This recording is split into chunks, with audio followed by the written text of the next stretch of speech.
Jesús y María te bendicen. Hoy es 21 de abril, martes de la segunda semana de Pascua. En el calendario cristiano celebramos a San Anselmo, arzobispo. Fue predicador y reformador de la vida monástica. Es cierto que los normandos oprimieron mucho a Inglaterra, pero con ellos llegaron también hombres maravillosos de iglesia y de Estado, muy eminentes, entre ellos el arzobispo de Canterbury, Lanfranco, y su sucesor, San Anselmo. San Anselmo nació de noble familia en Aosta, del Piamonte, en el año 1033. De jovencito fue encomendado a un profesor muy riguroso, regañón, humillativo, y entonces este niño empezó como a perder la alegría, a volverse demasiado tímido y retraído. Entonces se lo llevaron a los padres benedictinos y ellos, por medio de la bondad, de la alegría, lo transformaron en un ser maravilloso, un estudiante alegre y entusiasma con unos dones que, fue, que fueron dados por Dios, que ya miramos. Todos los ratos libres los dedicaba a estudiar y a escribir. Más tarde, San Anselmo diría: mis progresos espirituales después de Dios y de mi madre los debo a haber tenido excelentes profesores como los padres benedictinos. A los 15 años intentó ingresar en un monasterio, pero el abad, sabiendo que su papá, don Gandulfo, no estaba de acuerdo con ello, no lo quiso admitir. Su mamá le mostraba el cielo azul y le decía: hijo, allá arriba es donde empieza el verdadero reino de Dios. El papá lo animaba para que fuera un triunfador del mundo y lo llevaba a reuniones, a torneos, a, a muchas cuestiones muy mundanas, pero Anselmo, mientras participaba en ellas, las disfrutaba, pero después se sentía con su alma llena de tristeza y muy desilusionado. Un día exclamó: el navío de mi corazón pierde el timón en cada fiesta y se deja llevar por las obras de la perdición. Entonces Anselmo se fue inclinando más como a ganar el cielo que le mostraba su madre. Llegó un tiempo en que algo lo distrajo y se apartó de estas ganas de ser, de estar con los sacerdotes, descuidó sus prácticas religiosas y se puso a vivir una vida mundana como la que el papá le estaba mostrando. Pero luego, más tarde, se sintió muy arrepentido y cambió, empezó a cambiar de manera de pensar, a otra vez volver a sus actos piadosos. Y ahí fue cuando tuvo una seria discusión con su papá y ya no tuvo más relación con él. Entonces, al ver que su padre lo rechazaba porque no quería seguir con ese mundo mundano, él decidió irse de la casa paterna y, al morir su mamá, siguió sus estudios en Borgoña. 3 años más tarde pasó a Bec, en Normandía, atraído por la fama del gran abad Lanfranco. A los 27 años, en el año 1060, Anselmo ingresó en el monasterio, donde se convirtió en discípulo y muy amigo de Lanfranco, el arzobispo. Este fue nombrado abad de San Esteban 3 años más tarde, y Anselmo pasó a reemplazarlo como prior en Bec. Algunos monjes murmuraron contra la elección de Anselmo, quien era todavía muy joven, pero su paciencia, su bondad, su alegría acabaron por ganarle los ánimos de los más acerbos críticos. Anselmo era muy devoto de la Santísima Virgen y decía que no hay una criatura más sublime y más perfecta como ella y que en santidad solo la supera Dios. San Anselmo fue sin duda el mayor teólogo de su tiempo y el padre de la escolástica. Como tal, es precursor de Santo Tomás de Aquino. La Iglesia había tenido un metafísico de su talla solo hasta ese momento con San Anselmo y llegó a tener una talla como la de San Agustín. Al mismo tiempo, su piedad permitía que Dios lo orientara mucho hacia la verdad suprema. Con un corazón inteligente se acercó a los misterios cristianos. Haz, te lo ruego, Señor, que yo sienta con el corazón lo que toco con mi inteligencia. Escribía precioso, tenía ese don maravilloso de ser un buen escritor, un buen teólogo. Es necesario, decía él, impregnar cada vez más nuestra fe de inteligencia para tener una visión beatífica. Sus obras filosóficas, así como sus meditaciones sobre la redención, provenían del vivo impulso de su corazón y de su inteligencia.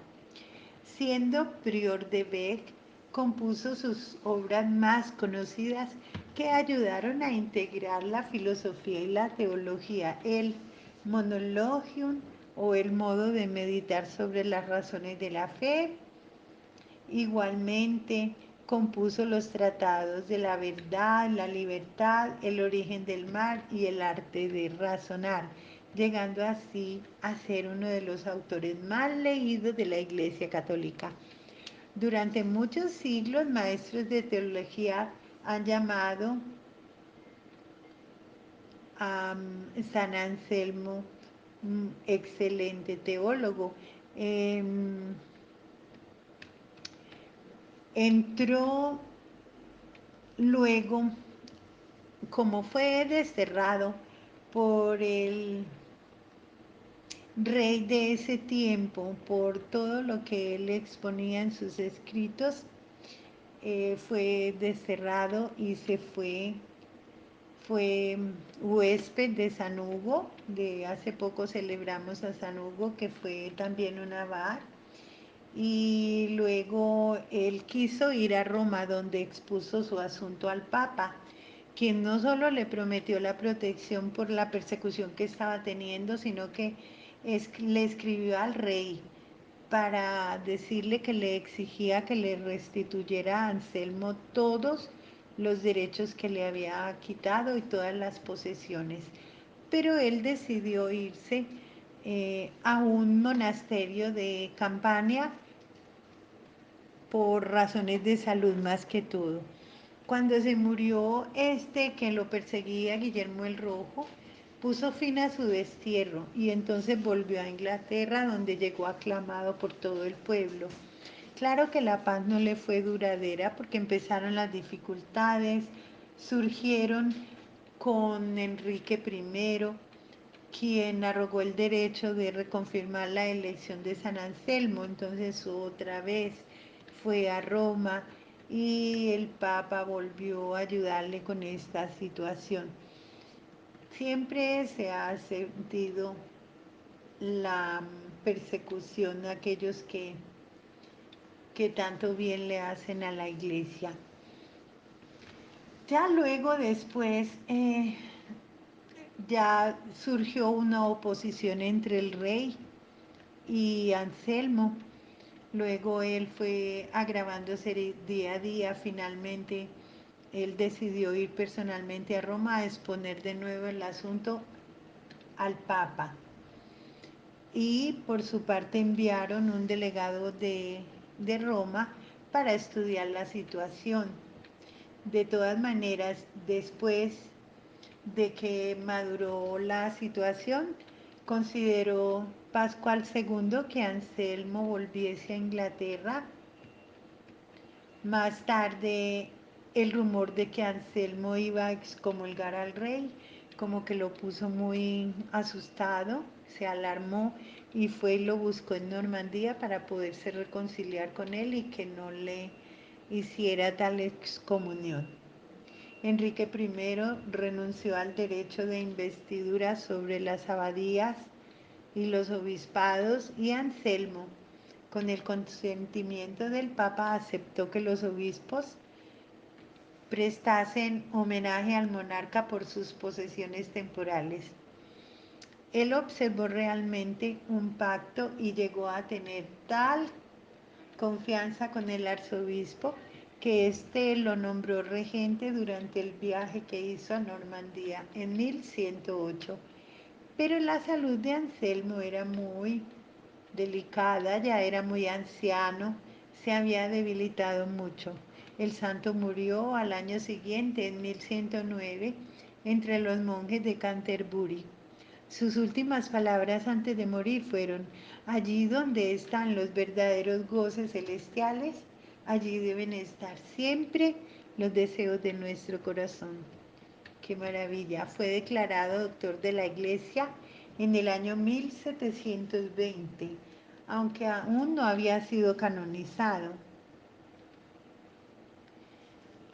Se cree que el cuerpo del gran arzobispo descanse en la Catedral de Canterbury, en la cripta que lleva su nombre.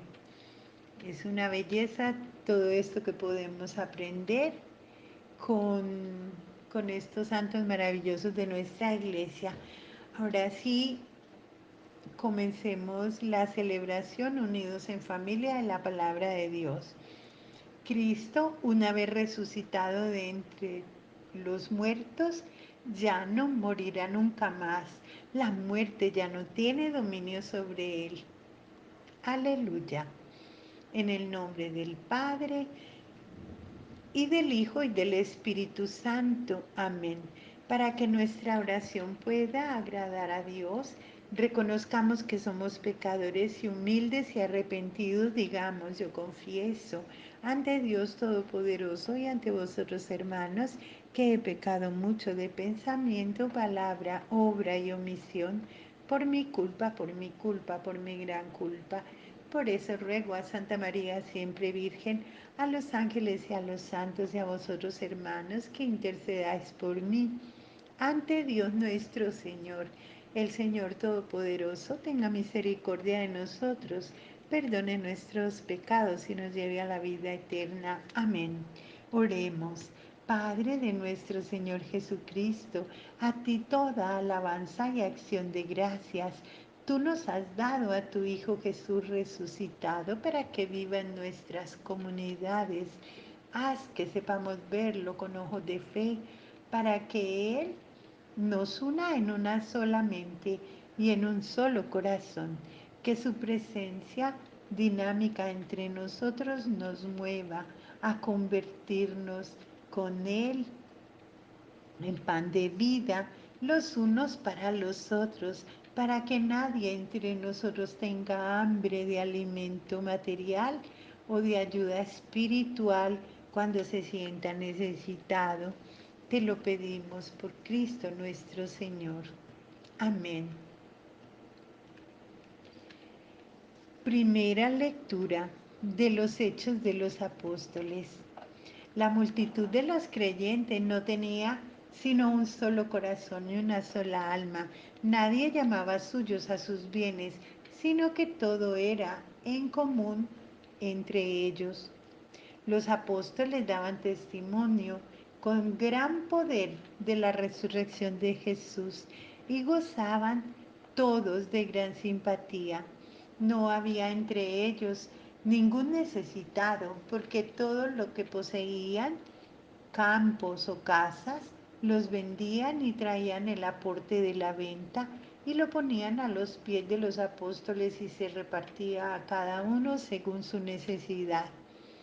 José, llamado por los apóstoles Bernabé, que significa hijo de la exhortación, levita y originario de Chipre, tenía un campo, lo vendió, trajo el dinero y lo puso a los pies de los apóstoles. Palabra de Dios, te alabamos, Señor, del Salmo 93. Reina Yahvé de majestad, vestido Yahvé, vestido ceñido de poder, y el orbe está seguro, no vacila. Desde el principio tu trono está fijado, desde siempre existes tú. Son veraces del todo tus dictámenes, la santidad es el ornato de tu casa, oh Señor, por el curso de los días. Del Santo Evangelio de nuestro Señor Jesucristo, según San Juan. No te asombres de que te haya dicho, tenéis que nacer de lo alto. El viento sopla donde quiere y oyes su voz, pero no sabes de dónde viene ni a dónde va. Así es todo el que nace del Espíritu. Respondió Nicodemo, ¿cómo puede ser eso? Jesús le dijo, tú eres maestro en Israel y no sabes estas cosas. En verdad te digo, nosotros hablamos de lo que sabemos y damos testimonio de lo que hemos visto, pero vosotros no aceptáis nuestro testimonio. Si al deciros cosas de la tierra no creéis, ¿cómo vais a creer si os digo cosas del cielo? Nadie ha subido al cielo, sino el que bajó del cielo, el Hijo del Hombre. Y como Moisés levantó la serpiente en el desierto, así tengo que ser levantado el Hijo del Hombre, para que todo el que crea tenga por él vida eterna. Palabra del Señor. Gloria a ti, Señor Jesús. Este evangelio sigue con el diálogo que tuvo Jesús con Nicodemo unos 2, 3 días antes de su pasión. Hoy nos presenta el tema del nacimiento de lo alto y en el fondo se presenta la necesidad del hombre de participar de todas esas realidades espirituales por medio de la fe. Para nacer de lo alto hace falta como una transformación interior de nosotros los humanos, abierto también a la trascendencia. Esta apertura no significa agotar el conocimiento sobre Dios, sino dejarse empapar por la gracia divina, dejarse tocar por la misericordia. Por eso, al utilizar la imagen del viento, Jesús nos quiere decir que las realidades celestiales permanecen siendo un misterio, por lo que no se explican con criterios humanos. Y esto se refuerza con la expresión, nadie ha subido al cielo sino el que bajó del cielo, el Hijo del Hombre. Jesús es el único y el verdadero revelador de Dios y desde su experiencia con el Padre y en la cruz, signo de contradicción, la cruz se nos presenta como el lugar por excelencia de la revelación divina, es el trono del amor extremo. Pero, ¿cómo comprenderlo todo? La serpiente que puso en un mástil en el desierto Moisés sirve como una imagen pedagógica para comprender este misterio. Si ella fue prefigurada para la crucifixión del Mesías, pues de ser una maldición pasa a ser un instrumento de sanación para el pueblo de Israel. Del mismo modo, la cruz es un instrumento de condenación y muerte, que fue lo que le pasó a Jesús, que fue condenado injustamente, y en Jesús se transforma en el símbolo de la salvación. Lo que queda evidente es que el amor y el dolor extremos se encuentran en la experiencia de Jesús crucificado. Ahora, muchas personas buscan explicaciones religiosas para lo que estamos viviendo con esta cuestión de la pandemia y otras situaciones en las que nuestra vida se ha encontrado como al borde del peligro. Decir que esto es un castigo de Dios no es una respuesta que tenga un fundamento real en la revelación que Jesús nos ofrece, pero desde esta experiencia que estamos viviendo en el mundo entero, tenemos la oportunidad de hacer una profunda experiencia de encuentro con Dios, porque allí donde el dolor humano se hace fuerte, con más intensidad el amor y la misericordia de Dios se hacen presentes en nuestras vidas.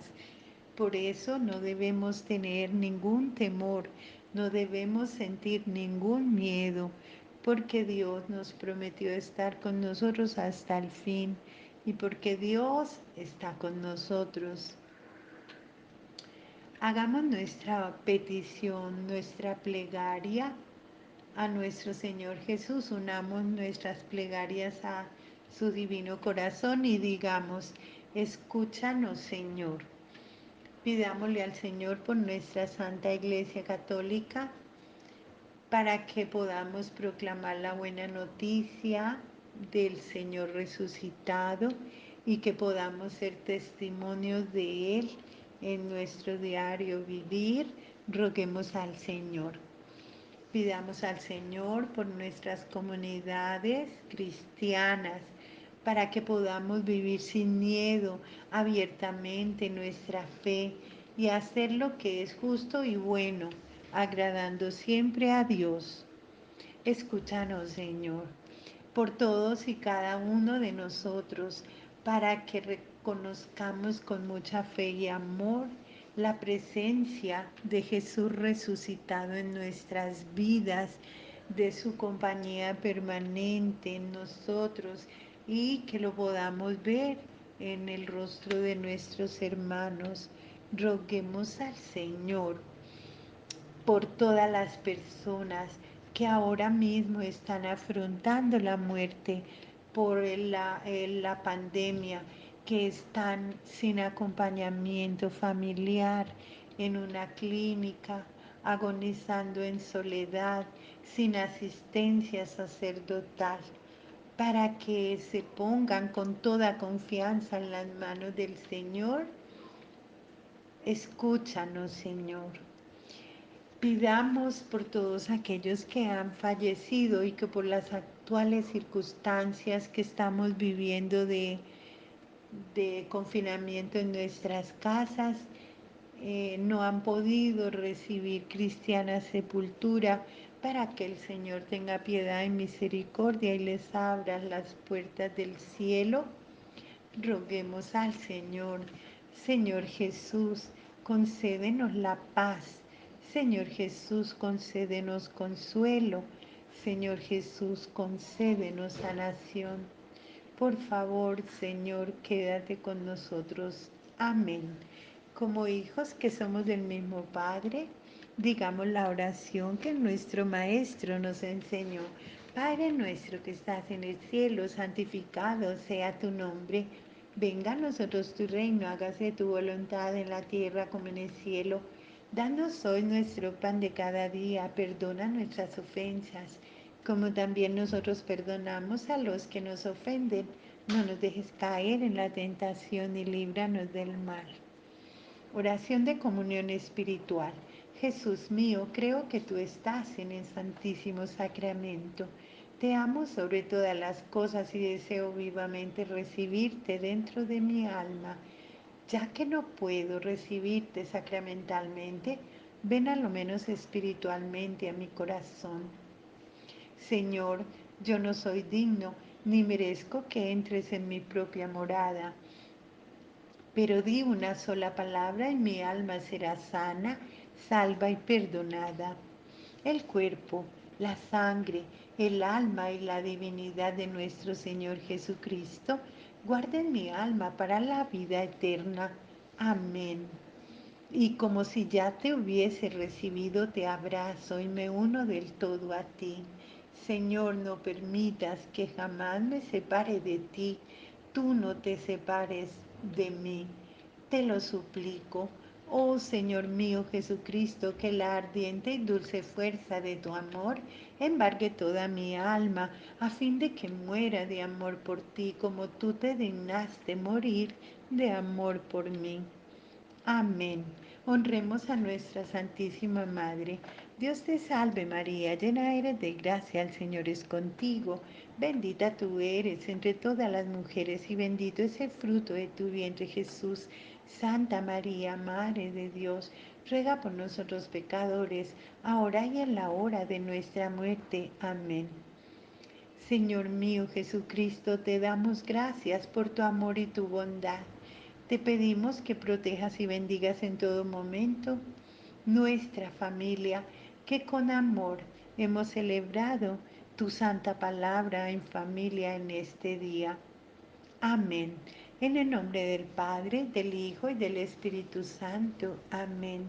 Continuemos en la paz del Señor y demos gracias a Dios por todas sus bendiciones. Amén. Bendecido día para todos.